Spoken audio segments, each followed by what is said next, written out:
What's up, Michigan fans? Welcome back to the Maize and Bluebeard podcast, where we talk all things Michigan football and basketball.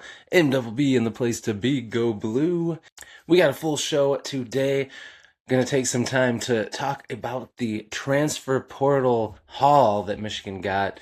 We'll also talk about some staff movement. I've got some recruiting news, and we'll take a look around at other Michigan sports, and of course, give you the results to yesterday's question of the day.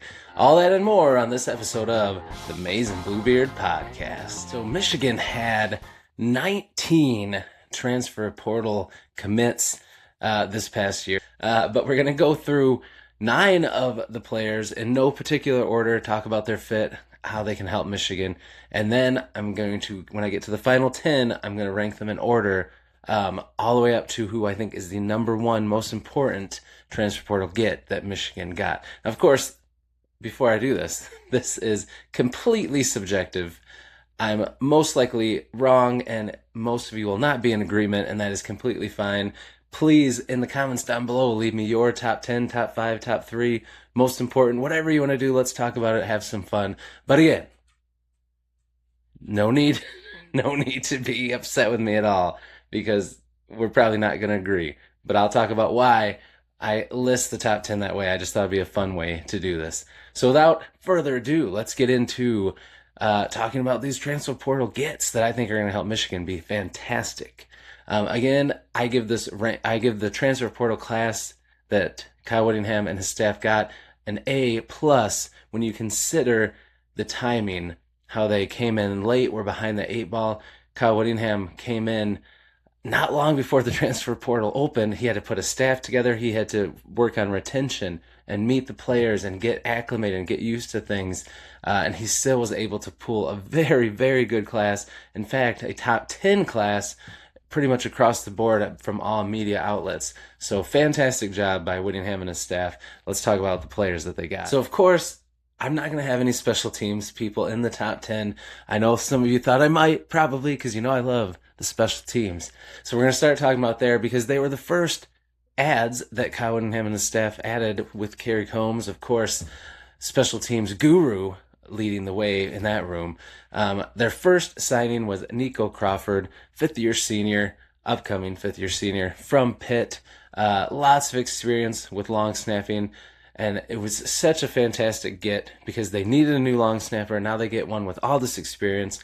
But not only is he experienced, but he also has been snapping the ball back to their new kicker, Trey Butkowski, who I think is going to be fantastic. But back to Nico Crawford for a second. He was the first signee. I saw him on an interview with TJ and John at Voice of College Football, the Michigan edition. They're fantastic. Check them out if somehow you haven't yet. But he just seems like a really great guy, great locker room dude, and excited that Michigan got him. But not only is he going to be fantastic for Michigan next year, but he's going to be able to teach the underclassmen long snappers that they brought in. They have some in their recruiting class that we'll talk about in a different video. They did get Gavin Jorian from Marshall, who was an excellent long snapper for Marshall as a freshman. So now he's going to be here for 3 more years of eligibility. And he's going to be able to learn from Nico Crawford and be ready to hit the ground running when his time comes. So that is just awesome, and he can teach the freshmen who are going to be learning. So just a fantastic, great move. He'll be able to be the long snapper, but also teach the up-and-comers we've got under him. Next, we got that kicker, Trey Butkowski, that I was talking about. Fantastic kicker as a freshman for Pitt. Earned all conference honors. Really just an excellent kicker, very accurate. And he only kicked a long of 47, but like I said in videos when we got him, in high school he had he set a record at his high school by making a 58-yarder, and he talked about how he would practice kicking over 60 yards in practice and for fun, and he was comfortable with it. So Michigan has a weapon. He's accurate. He's got a big leg, and I think Kerry Combs is going to let him show that. And we've got him for 3 years, which is fantastic. We also got a punter from UNLV, Cam Brown. who at one point kicked a 70-yard punt, which is fantastic when we've been used to some 7-yard shanks in the last few years here at Michigan. We have not had good punting, so it's going to be great to have a guy that can flip the field. He kicks a lot inside the 20, and he's just going to get better with Kerry Combs and his staff helping him reach his potential. And he was also a freshman, earned freshman honors at UNLV, so it's going to be fantastic to have another awesome punter here, and they can grow together in that room. You've got Gavin Majorian, who's going to learn under Nico Crawford, and then he'll have 3 years of eligibility. Kicker Trey Bukowski will have 3 years, and punter Cam Brown. So the special teams unit is going to be good to go for a long time, and I cannot be more excited about it. So it's a great start to the transfer portal with those 4 players who are going to play a huge role in helping Michigan win games, because special teams is important. Don't discount it. I'm telling you. Just think of those terrible punts the last couple of years that we've seen. And the terrible field position that gave our defense. Next up, we got a couple of linebackers I want to talk about. First, Christian Pierce from Western Illinois. He's the younger brother of Trey Pierce, defensive tackle and spring game team captain. And he is coming in, and he's someone that can be a rotational piece, some depth, special teams guy. He's got a lot of raw talent that hopefully the coaching staff can work with and mold him into a future starting linebacker. We shall see. It also helps to get Trey Pierce to stay at home and to have his family there. So that was an awesome ad for that reason. But watching his tape, he's got some raw talent. He looks pretty exciting, and we need more bodies in that linebacker room. So I was completely fine with that move, but he didn't do much in his first collegiate year last year at a smaller school. We'll see what he can do this year. But again, good depth ad, and it helps bring back a defensive tackle piece that you really, really needed for this year. Then we have, same thing, Isaiah Moa, who is someone who got a lot of playing time, has a lot of experience, so he can be big for a couple of reasons. One, he has collegiate playing experience in the Big Ten at Michigan State. He didn't put up gaudy numbers or anything, a rotational guy, and that's what he can be here, rotational, give the starters a breather, play on special teams. But he also, his first year of college as a freshman was at BYU and learned under Jay Hill and knows Jay Hill's defense, so he'll be able to help teaching people that. So that's a big reason why I think that he is going to be important. And again, he helped Celeste Moa to come here, who is going to be a huge part of offense, defense, and special teams, I think. So getting Isaiah Moa was huge, and I'm excited to see not only what his brother Celeste Moa can do, but what he can do, because I think he could be a really fun rotational piece and a big help on special teams for Michigan. Next up, we have a awesome offensive lineman that Michigan got from Nebraska. Youngster, he's going to have lots of experience yet left. He was just a freshman last year, and that is Houston Kayahana Torres. Very smart guy, very intelligent, all academic type athlete, great player, very smart player, great locker room guy, but when he's on the field, he plays with an aggressive streak. But he's so intelligent, and he's got such quickness and flexibility on the offensive line. He'll be able to play guard or center, where most scouts think he's going to make his bread and butter. So to have a true center backing up Jake Guinier, who can also play all their spots on the line as he provides depth, until his turn to be a starter maybe comes down the line. Huge get, and I'm really excited to see what he grows into learning under Jim Harding. Very awesome pickup for Michigan. Next up, I've got two that my last two before my top 10, and they are two that just missed that top 10 for me, and I'll talk about why I think they're very important. They're almost like honorable mentions from my top 10. And first, we have quarterback Braden Fowler Nicolosi from Colorado State. I think he was a fantastic get and such an important one to bring in a veteran presence to have in the QB room with all this young talent, someone who has started, who has played a lot of college ball, who's been successful, who has talent. He's got some swagger. He's a bit of a gunslinger. He can be fun to watch. He's athletic.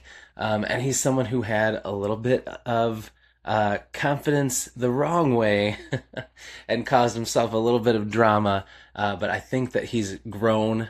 Hopefully, he's going to grow out of that, and the coaching staff is going to help him become better. And he can set an example for some of these young quarterbacks coming in to see that sometimes you're not the hot shot you think you are when you come into college ball. You may have been at high school, but then you get in college, and there's a lot of good players and athletes out there. And hopefully that's a lesson that he's learning that he can teach the other players. And it's just great to have a veteran quarterback that could come in if Bryce, has to go out for any reason. He can come in there and he can make plays. He can push the ball down the field, and he can be athletic and run in Jason Beck's offense. So just an awesome get, especially as a backup in the transfer portal, to come here, someone who's started that much, has that much talent, and to come to a place where he knows he won't be the starter. Pretty awesome get by Kyle Whittingham and staff. So he won't be here long, but he can really help this team next year, and I am excited that they got him. And then another linebacker that just missed the top 10, and you may be surprised why, but I'm talking about Max Alford. Yes, he has a relation to Tony Alford and his son, wide receiver, that came over also in the transfer portal, who I should talk about first, Braden Alford, who is going to be someone that will be in the wide receiver room. I don't expect him to really rise up the depth chart much. It's going to be awesome that Tony Alford can coach on a team where his son is there. He seems like a great locker room guy, someone who has been in college for a while, can help the younger players, but I don't see him making a huge leap. Hopefully I'm wrong. That would be pretty awesome. But anyway, Max Alford has a connection with them. Tony Alford, family connection there. But he's got more connection than that. Of course, he was at BYU, where he played under Jay Hill. He knows the defense. Again, he's got college experience. He can help the other linebackers, help them understand the defense, but he can also play. Jay Hill brought him in for a reason. It wasn't just because he was a body. He brought him in because he likes his style of play. He thinks that there's something there. And reading some things from BYU, of course, now BYU says, he was no good. Good luck with him. He's never going to do anything, But looking back at some of the highlights and articles and stuff when he was there was thought that he was gaining momentum and gaining a bigger role at the end of the season last year, and that he could maybe take a step this year. So maybe that step is with Michigan, and maybe he becomes a bigger rotational piece than we think. But at the very least, he is going to be someone who has a lot of experience in Jay Hill's defense, so that he can help everyone else in the room get on the same page, just like Isaiah Moa can do as well. So now let's talk about my top 10 transfer portal gets for Michigan and why I think they're going to help Michigan have a chance to get back to the college football playoff. At number 10, we have a quarterback transfer from LSU, Colin Hurley. Him and Fowler Nicolosi were kind of neck and neck for me, but I put Hurley here because I think he's going to be here longer term, and he has the potential to push Bryce the most and be his successor. If things go well for Bryce Underwood, he stays the starting quarterback. When he goes on to the NFL, then Colin Hurley's right there ready to rock and roll. He's been in the system. He has a ton of talent. Watch his highlights. He's quick. He's got a huge arm. He can make the throws. He's a playmaker. He can keep the play alive.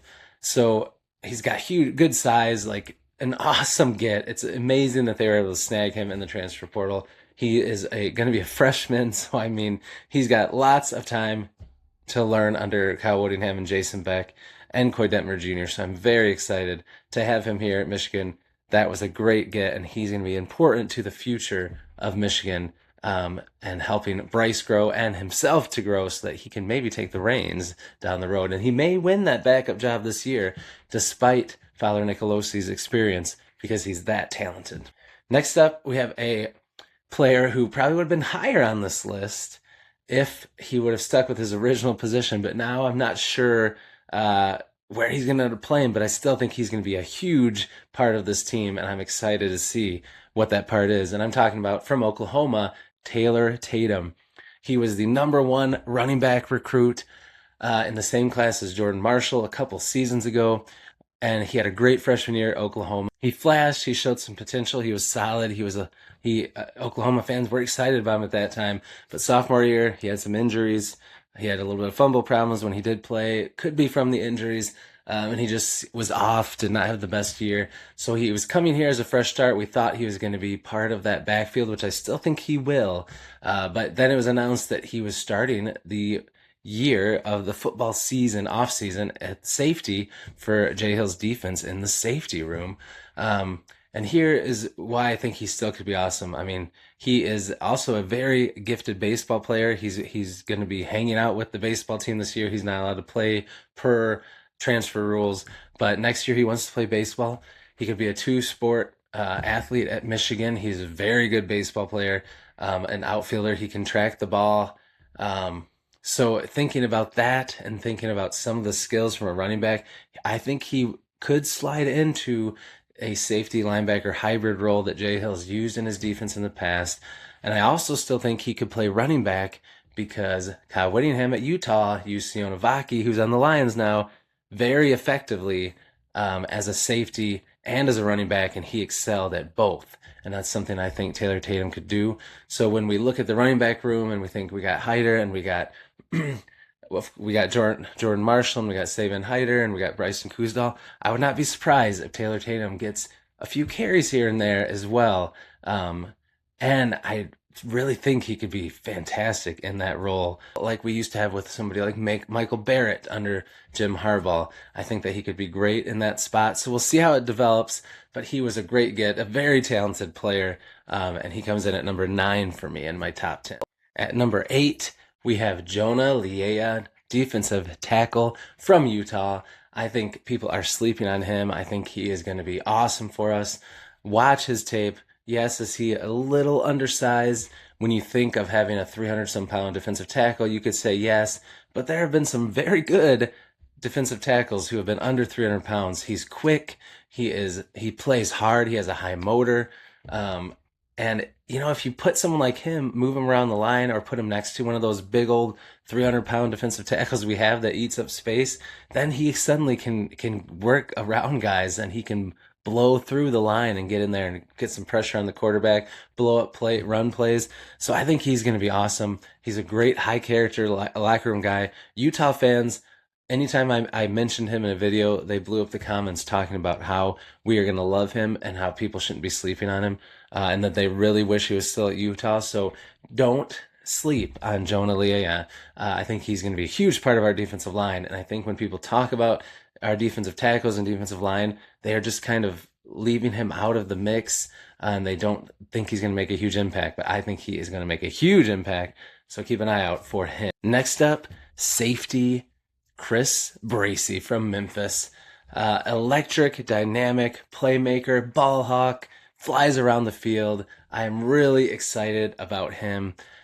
He is someone I really wanted Michigan to get when I heard they were looking at him early on. I really did a lot of deep dive into him, watched a lot of his highlights, and I was like, oh, yes, please get this guy, because anybody that was bummed about TJ Metcalf leaving, Chris Bracey is going to make you forget all about TJ Metcalf, because he is going to be fantastic filling that role, and he's going to provide even more. He's consistent, he's disciplined, but he can make some big plays. He's got some swag. He is, when people talk about a twitchy player, that's him. Like, he just goes full bore, but he isn't someone like Brandon Hillman who will go full bore, miss a tackle, and give up a big play. He's disciplined, but he's going to go after big plays, and he's going to be fun to watch. And this one might not surprise some people, but some people may be like, all right, man, come on now. But I'm talking about my boy, linebacker from North Dakota State, Nathaniel Staling, and I think he is going to be a dog. Michigan's linebacker group is the area that most people are worried about. I do really think that Troy Bowles and Nathaniel Owusu Boateng are going to be awesome this year. I think they are going to take a huge step, and they're going to be great under Jay Hill. I also think Chase Taylor is going to be fantastic, and a lot of other depth pieces and youth will step up, and we'll have a much stronger linebacker room than people think. But I think that even more because of this stud linebacker that we got. I've done some videos on him. I've talked about him at North Dakota State alone. First of all, North Dakota State, yes, FCS school, yes, FCS school, but North Dakota State is like the Georgia, Indiana now, Alabama, Ohio State, the team that's always right there, always in the hunt for a national championship, always having great players who have gone to the NFL or who transfer into college football. I mentioned in a video that Miami had a couple of players that were from North Dakota State. Texas Tech had a player from North Dakota State, and they were starters making an impact on their team that was going to the playoffs, going to the national championship. So it's no slouch of a program, first of all. And second, he finally got his chance to start. He has been all academic. He's been a leader in practice and all of those things. He was gonna start the year before, but had a terrible injury and missed the year. So he finally got his start, and he made the most of it. Second on the team in tackles, flying all over the field. He was a team captain. He was honorable mention all conference. And in his final game in the playoffs on the biggest stage, he had 2 pick sixes, which is pretty awesome. And also, he did an interview where he talked about how he came there. He loved it so much. He just enrolled, got his dorm, and started taking classes. He didn't even have any of his stuff. His family had to bring that to him later. So this guy is old school. He even says, I'm an old school middle linebacker. I'm going to over communicate. I'm going to be a leader on the field. I'm going to make sure people are where they're supposed to be and that they know what they're supposed to do. He's like, I like to find people to hit. I'm aggressive. He also talked about how he wants to come to Michigan to showcase and grow his athleticism and his playmaking abilities, which is something he has already, because people think he's an old school, slow, plodding middle linebacker. He's got the old school aggressive mentality and smart, but he also is more athletic than people think. I've said it in other videos. If you haven't heard it, you'll hear it now. And if you already have, you're going to hear it again. But for his high school team, he played linebacker and safety, but he also played quarterback, running back, receiver. He kicked field goals. He punted. And as on offense, he accounted for over 2,500 yards between passing, rushing, and receiving, and over 30 touchdowns. The guy is extremely athletically gifted, and I can't wait for him to show that off between his athleticism, his aggressiveness, and his intelligence. He is going to be a fantastic addition to this linebacker room, and he's going to surprise some people. And between him, Nathaniel Owusu-Boateng, Troy Bowles, and Chase Taylor, amongst the other depth pieces and youth, I think that this linebacker room is going to, by the end of the year, be something that we look at as a strength going forward and not a huge weakness. So here we go, cracking into the top 5 remaining transfer portal gets for Michigan. Hey, Michigan fans, thanks for watching the video. Hope you're enjoying it. This channel is only 3 weeks old, and it has been such a blast. Thank you for all the support. It has been going fantastically. We're closing in, getting closer and closer to 1,000 subs. Cannot wait to get there and have a live celebration with all you awesome Michigan fans. So if this is your first time here and you're having a good time, consider subscribing. Give me a like, helps the channel grow. I appreciate each and every one of you that are watching this video, and all of you who've already subscribed, who leave comments, who are supporting this channel on the ground floor and watching this community grow. You guys are awesome. Love you all. Go Blue. Back to the video. Number 5, I have Celesi Moa. I think he's going to be a huge add. Yes, he's technically a recruit coming in with the 2026 team, but he had signed and enrolled at Utah, and then he transferred to us. So he is a transfer portal addition. So I'm really excited about him. I think he's going to play special teams. I think he'll return punts and kicks at times. I think he'll play some cornerback, and he's very good at cornerback. In fact, in the Poinsettia Bowl that I did a live during, I didn't watch the whole game live, but later on after I got off, he actually had a pick 6. He was the MVP of that game. So he is excellent on defense, but he's also really good on offense, and he wants to play receiver. So Michigan will let him play both ways, I think, and he's going to be in the slot, which is going to be awesome. He'll get some reps there. They'll be able to move him around, maybe even at running back here and there or in some trick plays. But he'll also be great on defense and special teams returning.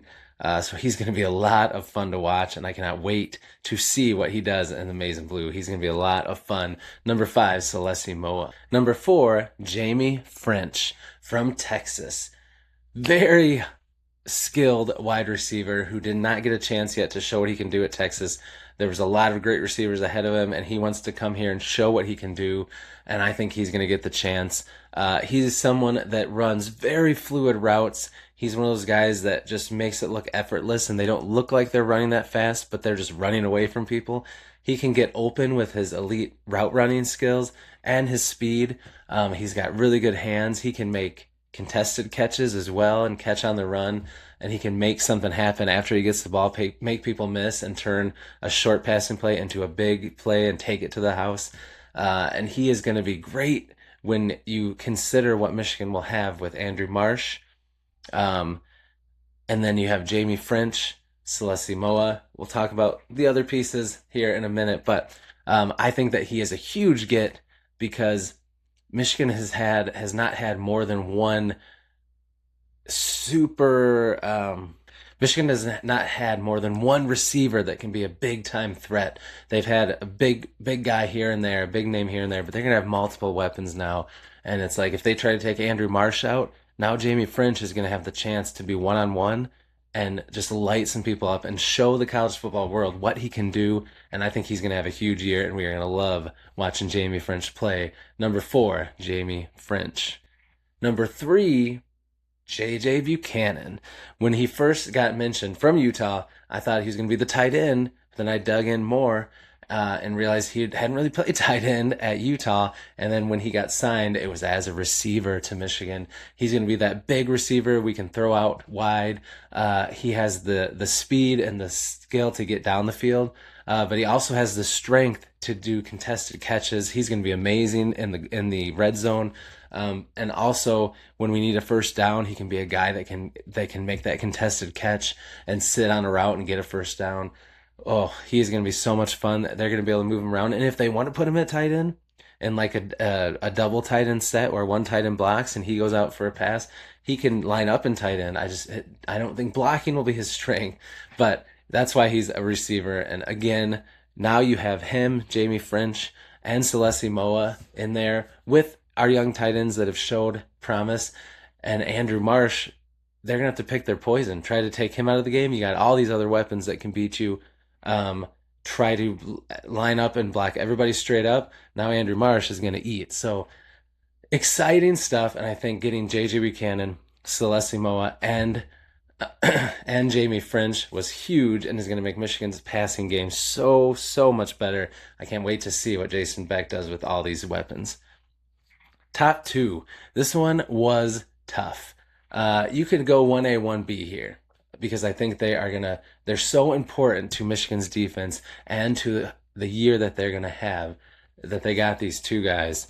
For me, it was tough because it would have been easy to just go the route that all the experts went and the media went, but because I'll tell you why I went this way. So my number 2 is actually going to be John Henry Daly. If he is 100% healthy and he's back to what he was last year, clear number 1 get, because if he is on that defensive line and he's tearing it up and wrecking games like he was, and he opens up the rest of the defensive line, then he is the most important portal get we got. But he's coming back from a pretty gruesome injury. We don't know. He's determined to be there day 1 and start the year. And I think he will, but will he be himself? Will it take some time to get reacclimated? Will he take some time to get back up to game speed? Hopefully not. Hopefully he hits the ground running and this doesn't matter. But for that reason, I have at number 2. Very important, and I think he's going to play a huge role. But there's just some slight question that keeps him from being in the number 1 spot, and that goes to defensive back Smith Snowden, who I think is going to be a leader in the secondary. He's going to be electric. He's going to make a lot of plays. And this is another guy that played both sides of the ball. So you could see him on offense as well here and there, which is going to be cool. But he is dynamic. He is going to, I think, get a lot of interceptions, a lot of pass breakups, and he's going to help that. He's going to help those linebackers and defensive line a lot. He is going to be fantastic, and I think that we are going to love watching him play. He is going to help make this defense even better under Jay Hill and possibly elite next year, and that's why Smith Snowden is my number 1 transfer portal get for Michigan. All right, so again, there you go. There's my transfer portal breakdown and my top 10.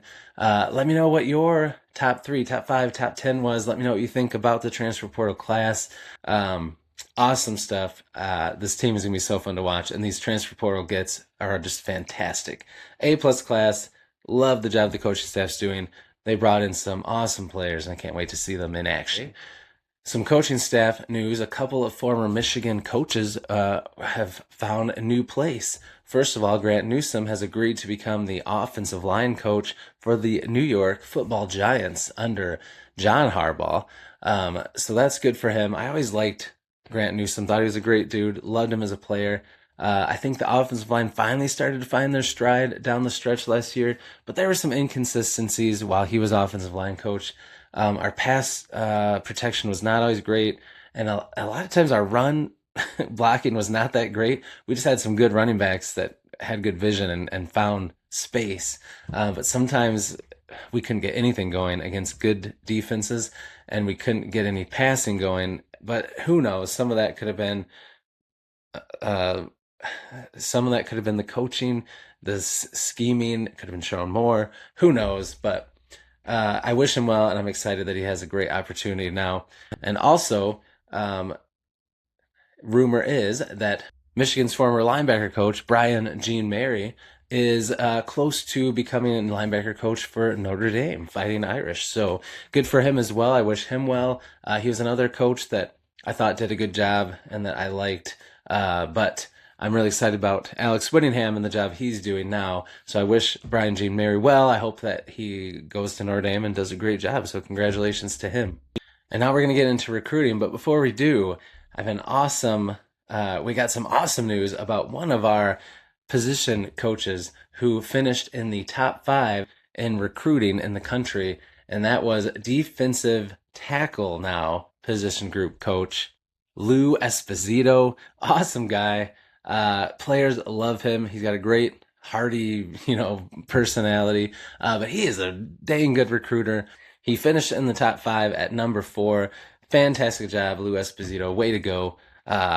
If they could have hung on to Jalen Walker and he hadn't flipped to South Carolina, he may have finished number 1. Who knows? But still, a number 4 finish in the country. Heck yeah. That's why they kept him. Not only is he a great defensive line coach, but he is a great person to have in the locker room, great mentor to young men, and he's one heck of a recruiter. So congratulations to Lou Esposito. Way to go. A rising running back recruit for the 2027 cycle is Jayshon Fats Gibson. Love that nickname. But he is somebody that Tony Alford is developing a relationship with.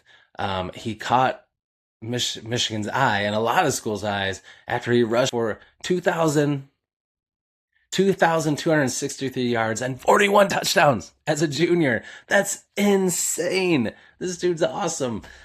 So he really wants to go somewhere where he can be developed, he can learn, he can grow as a running back and have a chance to develop into a NFL prospect. And he's very interested in Michigan and working with Tony Alford. So he's someone to keep an eye on too for 2027. He's right now, he's 5'10", 188. He looks a little bigger than that. But he's also got a whole other year to go in high school. He'll get bigger, he'll get stronger. But anybody that can rush for over 2,000 yards and 40 touchdowns, and he's a junior. I mean, come on now. That's pretty awesome. And he's playing in Texas where there's some really good football players and some big boys on defense down there. So I'm pretty impressed with him. Another one to keep an eye on. Now it's time to take a look around Michigan athletics and see what other Michigan sports teams are doing. The Michigan women's water polo team, ranked number 18 in the country, won their final match of the Triton Invitational with an 11-5 victory over number 14 UC Davis. Junior Maddie Scarth and sophomore Ari Karampatsu combined for 7 goals, while Sophia Bunnell recorded 13 saves to lead the Wolverines. Michigan will have a bye week and then return to host the Midwest Invitational. They'll open it up with a rematch against number 14 UC Davis on Valentine's Day, Saturday, February 14th. And finally, we've got our question of the day results from yesterday. Every day I ask a question of the day for you Michigan fans, and then the following day in that day's video, I reveal the results. Make sure if you haven't voted on today's question of the day video that you do so right after this video. Head over to my community poll and you'll find it there. So yesterday I asked, outside of transfer portal get and number 2 in my top 10, John Henry Daly, and super sub, super rotational depth piece through the last couple years. Now his time to shine, Cameron Brandt. Outside of those two edges, which defensive end edge is going to have the biggest impact for Michigan next year? The results are in, and here they are. And the winner by a pretty wide margin was Nate Marshall. And I would kind of agree with this this layering that the question of the day shows. I think Nate Marshall's going to have a special year. He flashed at times last year. We know how good he was coming in to college from high school. He's had a year to get bigger, stronger, to learn how to be faster. He's gotten some invaluable reps, and he's going to have a chance to be a part of that rotation next year. So I think he's going to take a step and be special. So I am very excited to see what he does. But I also think Carter Meadows, especially by the end of the season, is going to be surprising people. He's going to get a chance, and he's got so much skill, a lot like Nate Marshall last year. But there may be a little bit more of an opportunity for him to crack that lineup. Hopefully not. Hopefully Brandt, John Henry Daly, and Nate Marshall are so good that Carter Meadows can learn and just get in here and there. But he is a special talent, so I think he's going to have a chance, and I think he may surprise some people. Dominic Nichols, I think, will be kind of a solid rotational piece. He's had some opportunities and hasn't been able to take that step and be consistent. Hopefully this is a year that he finds that, and he is. I could see him being somebody like a TJ Guy, who, makes some big plays and rotates around, moves around on each side and subs in, but isn't like an every down guy that everyone's talking about. But I could see him being that type of player, and that would be pretty awesome. And then there's a lot of youth, a lot of young guys we don't know about. So I'm excited to see what people do and how this all shakes out. Thanks for voting. I appreciate it. Again, if you didn't vote today, make sure you go do so now. That's going to do it for this episode of the Maize and Bluebeard podcast. Thank you for hanging out with me. It always means the world to me when you take time out of your day to talk Michigan sports with me. Don't forget to leave a comment down below. I respond to everyone. Let me know your list. Let me know your top 10, 5, 3, or whatever for the transfer portal players that I talked about, or talk to me about anything you want. I love to chat with you Michigan fans, and I'll see you down in the comments. But that's all I got. So enjoy the rest of your Wednesday. Have a fantastic day. I'll see you in the next video. And until I do, as always, go Blue.